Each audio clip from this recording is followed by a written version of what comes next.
Today's talk is titled, coincidentally, Greater Than Now, to be delivered by Reverend Rod Richards. Rod recently retired as minister of the Unitarian Universalist San Luis Obispo, having been called to this ministry in 2012, and will be moving with his wife, Ms. Hanji? Yes. Got it right. Yeah, Hanji. To St. Paul, Minnesota. Minnesota. Yes. In a couple of weeks. In fact, you're leaving Actually leaving Saturday. this Saturday. So get him now while you can. Okay, so he served as vice president of the UU Ministers Association from 2019 to 2022. And Reverend Rod wishes to share the following message with you. I am deeply grateful to all those who faithfully keep the flame of this living tradition burning, for the world is in desperate need of the best of what we offer. As we seek to meet the moment, may we find the courage to fully embrace this time in which we live. With deep gratitude and pleasure, Reverend Rod Richards, please join us. Thank you.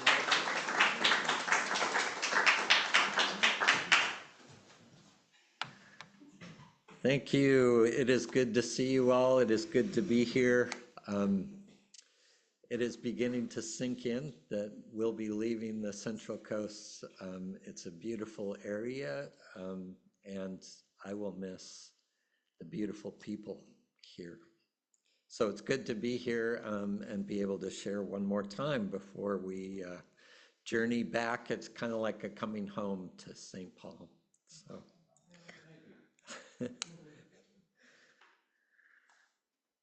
Time is a funny thing. And that is the kind of profound observation you've come to expect from this minister, right? And alas, it is not even quite what I mean to say. The truth is that I have no real idea what time is. What strikes me as funny is our, or at least my, conceptions of and responses to this thing we humans have come to describe as time. It flies, we say. It drags. It heals all wounds. It keeps on slipping into the future. It stretches forward and backward. It is on my side. It is against me. It marches on. It waits for no one. The list goes on. You're probably thinking of other phrases. And though we are presumably living within it, we are, in a cultural sense, often battling against it, battling against this thing we call time. It is not a stretch to imagine human life split into two sections. The first being when one yearns to be older, and the second being when one longs to be younger. In fact, we wish to be forever young, according to at least two famous song titles that I can think of. One by Bob Dylan and the other by Jay-Z, artists who span at least a couple generations, which reminds me also of how we speak about generations and the traits of each generation in definitive ways, and then folks in my generation often try to convince following generations of the ways in which our time and our traits were superior to what came after. As if we don't remember what that felt like when our parents and grandparents sought to do the same. And listen, I understand that there may be good reasons to define and articulate differences in characteristics from one generation to the next. But sometimes I think it serves to lock us in, to shut us down, to trade actual communication for categorization. I'm of a different generation, I say. I just don't understand these things happening today. I come from a different time, I say, as if I just walked out of a time machine. I just don't get what's going on. I carry conceptions of what I should feel like born in a certain year, reaching a certain age, and sometimes remark on how my experience differs from what I think it should be. I don't feel 65, I may say. I still feel inside like I should be 25, which makes me wonder about what I think 65 should feel like. And I've now heard enough of us, senior citizens, proclaiming that we feel much younger than whatever age we are to understand that it is not an aberration, but a characteristic of growing older to feel that we are still inside our younger self. To put it another way, I have rarely, I dare say never, heard anyone say they feel exactly the age they are. It's more often, I can't believe I'm. This time displacement shows up in other ways too, especially in times like these. Times that feel so out of control. Times that feel so hard to understand. Times that confound us and confuse us to the point of despair. It is easy to begin imagining escape to another time. I am too old to engage. I am too tired to care. I am too confused to know what to do. I am too distraught to find hope. I am in this world, sure, but I am not of this world, to borrow an old biblical phrase. It is hard, to use a euphemism, to embrace such a prickly period of time as this one. It is hard to enthusiastically embrace something that seems to be covered in threatening thorns. However, I am trying to imagine for myself what it would be like to do just that. Because I do feel that distance sometimes from this present reality. I realize that I sometimes invite that distance between myself and the time that I live in. I sometimes need that distance. I need to protect myself. But then I hear the poet reminding me that nothing is greater than now. So I started trying to imagine what it would be like to stop picturing myself as displaced in time and think of myself as precisely where I need to be. In an excerpt from the Kindness Handbook, Buddhist writer Sharon Salzberg recounts her attempt to get from New York to Tucson to hear the Dalai Lama speak, and instead being stuck in an airplane on a runway at LaGuardia Airport for over 4 hours. Looking back on it, I sometimes refer jokingly to those hours as the breakdown of civilization, she writes. It was hot and it grew hotter. After a point, people started yelling, "Let me off this plane!" The pilot resorted to getting on the PA system and saying sternly, "No one is getting off this plane." I wasn't feeling all that chipper myself. I couldn't seem to get in touch with the people who were supposed to pick me up at the airport, and I was concerned about them. I had an apartment to go to in New York City and kept thinking, to no avail, I can just go back there and try again tomorrow.